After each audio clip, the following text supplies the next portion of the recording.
Selamat datang kembali. Nah, kali ini kita mau gali lebih dalam nih, salah satu bagian penting dari sumber yang Anda bagikan. Khususnya kita fokus ke bab yang membahas soal kemiskinan ya, dan sebuah jalur finansial yang disebut the sidewalk, atau trotoar lah kalau kita Indonesiakan. Misi kita hari ini simpel aja. Kita bongkar apa sih jalur trotoar itu, siapa aja yang mungkin ada di sana tanpa sadar, dan kenapa sumber Anda bilang ini problematis gitu. Oke, jadi sumber ini kan memetakan beberapa jalur finansial ya. Kita mulai dari yang pertama ini, si trotoar.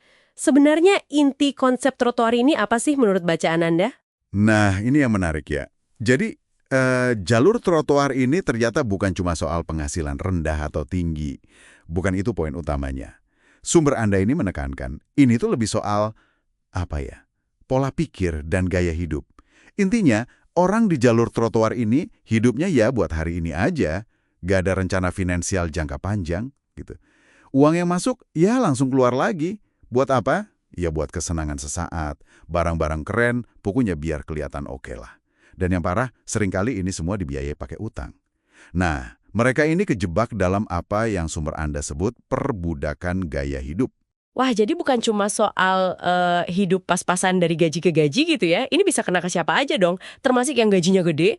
Itu agak kaget juga sih dengernya. Biasanya kan mikirnya masalah finansial tuh ya karena gajinya kurang kan? Betul-betul sekali.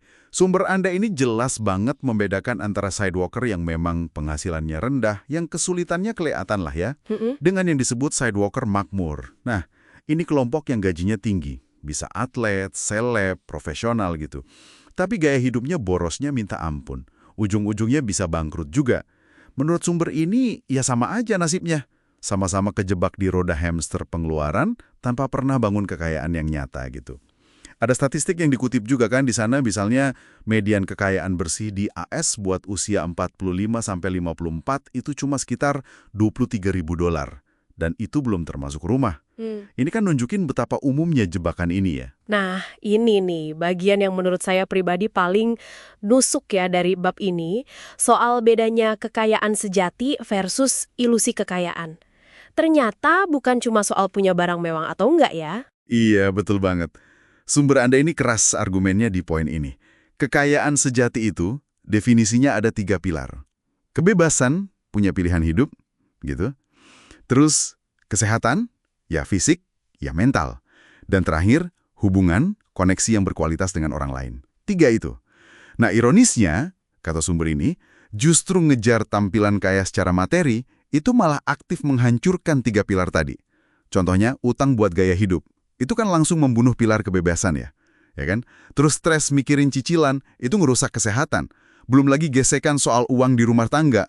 Oh iya, disebut juga kan itu penyebab utama konflik pasangan baru ya. Nah, persis.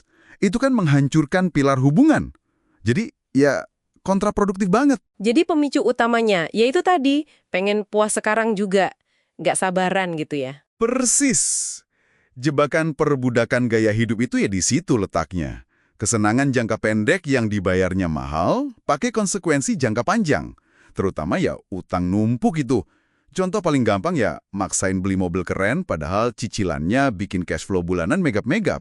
Makanya rumus kekayaan si sidewalker ini menurut sumber ini simpel tapi tragis ya. Kekayaan sama dengan pendapatan plus utang. Ngeri kan? Lalu soal pola pikirnya gimana?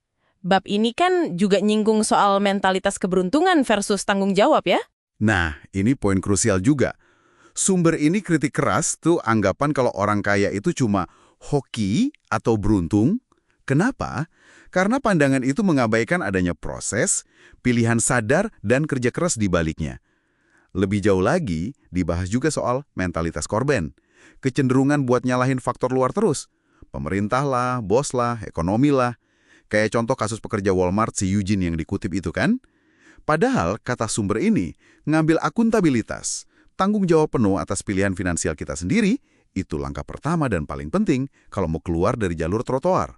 Oke, jadi kalau kita coba rangkum nih buat Anda yang lagi dengerin, jalur trotoar ini intinya adalah sebuah pola yang cukup berbahaya ya. Iya, kalau kita tarik benang merahnya dari paparan sumber Anda ini, jalur trotoar tuh digambarkan kayak treadmill finansial.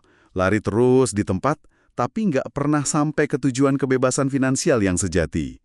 Ujungnya, menurut sumber ini, potensinya ya cuma dua, bangkrut atau krisis finansial pribadi. Memang umum banget polanya, tapi ya bukan jalan yang direkomendasikan sama sekali kalau tujuannya mau merdeka finansial. Jadi singkatnya nih, pendalaman kita dari bab ini menyoroti jalur trotoar sebagai pola hidup finansial yang pendorong utamanya pencarian kepuasan instan, minim perencanaan, terus bergantung banget sama utang, dan seringkali yaitu diiringi pola pikir yang cenderung nyalahin keadaan daripada ambil kendali sendiri.